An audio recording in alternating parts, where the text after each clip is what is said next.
Thank you.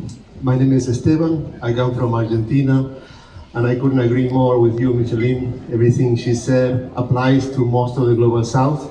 I come from the front lines against fracking in Vaca Muerta, and I was forced to flee my country because of the intense persecution and death threats against me and my family. Now I'm living in Germany, trying to build international solidarity because united we stand, divided we fall. But I'm not going to talk too much about my story because I'm also going to be in a panel about climate migration on Thursday. So the reason I'm here is to talk about a campaign that we are building that could actually answer a lot of our problems from the global south, but also from the global north. I think you have invited us, many people here from the front lines from the global south, because you understand that this is a growing awareness in the climate movement that you need to be more anti-colonial. You need to decolonize the movement. We need to decolonize Europe, that unless we fight together, and not just as victims and recipients of your solidarity, but as equals, we will get nowhere. All the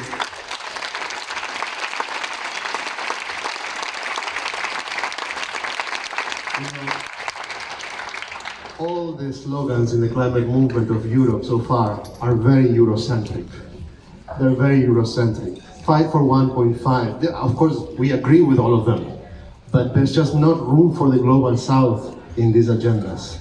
Like Micheline was talking about the multinational companies, I could tell you all the multinationals from Europe that are destroying Vaca Muerta with fracking, where the indigenous people, Mapuche, are paying the highest price with leukemia, displacements, human rights violations. My case of persecution is just a tiny example. People in Colombia and the Philippines are murdered every other day. One environmental defender is murdered for just trying to defend their water and their land, while Europe is talking about 1.5. This is something that needs to change, and I think all of you are also here because we are hoping to find ways forward.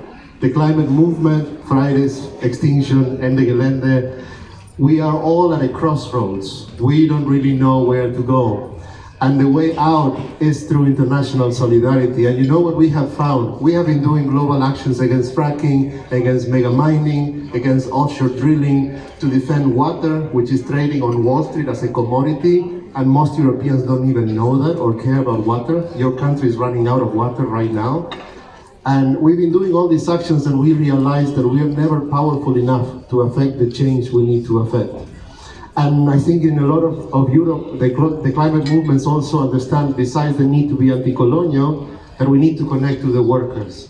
We need to get out of the bubble of mostly white, well-meaning, privileged Europeans that need to connect to the working class. There is no climate justice without social justice.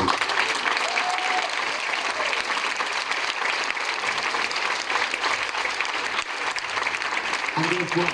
We're doing it. And the answers to this are coming from the global south. One thing I need to ask you is, I know in Europe even the most progressive activists cannot really escape this evil of Eurocentrism. The idea that you are the center of the world, sorry, the microphone is not really working.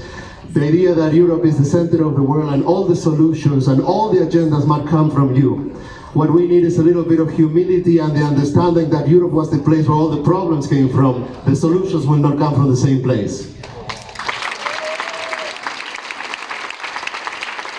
So, I don't want to take forever, but you know, we realize when we're doing all of these frontline struggles that it's really hard to engage the workers. You try to engage them fighting fracking, and of course they are promised jobs by fracking. They are promised jobs from mining. They are promised jobs from deforestation. So it's really difficult to build a coalition of forces large enough that we need to actually achieve the necessary change.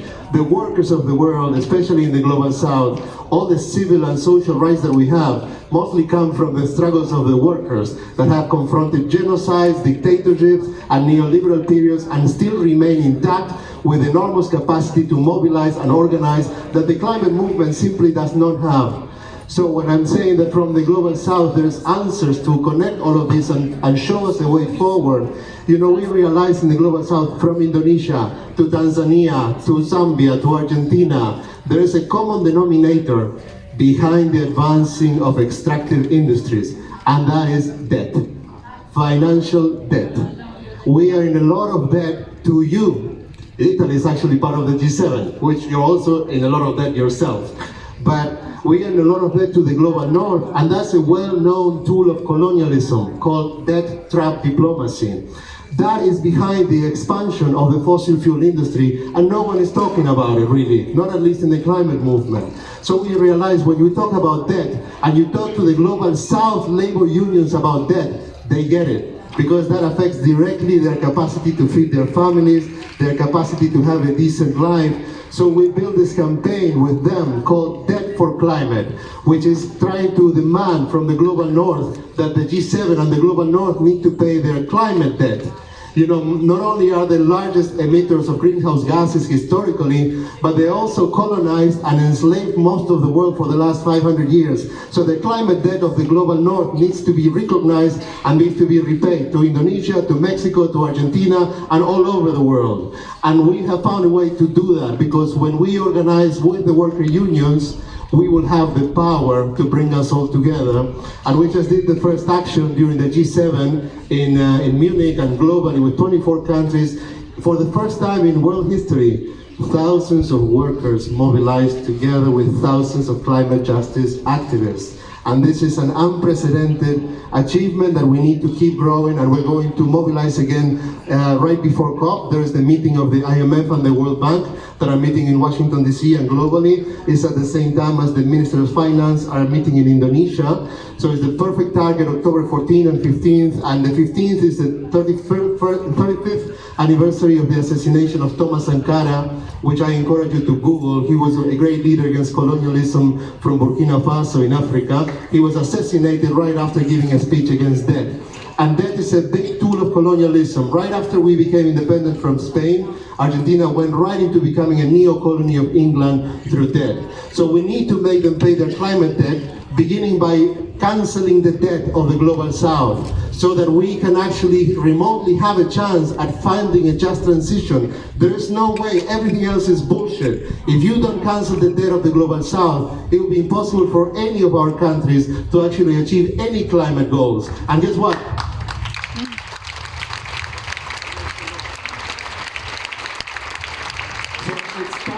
It's time to politicize our climate movements about debt and about social justice. With this, we can build a bridge we've been waiting for, we've been looking for. We can get the workers in an unprecedented way. I know it will be harder in Europe, like in Germany, where I'm based now, in the UK. Maybe Italy will be easier because you have a lot of debt. Greece and Portugal will be easier. Romania, a lot of debt in the periphery of Europe.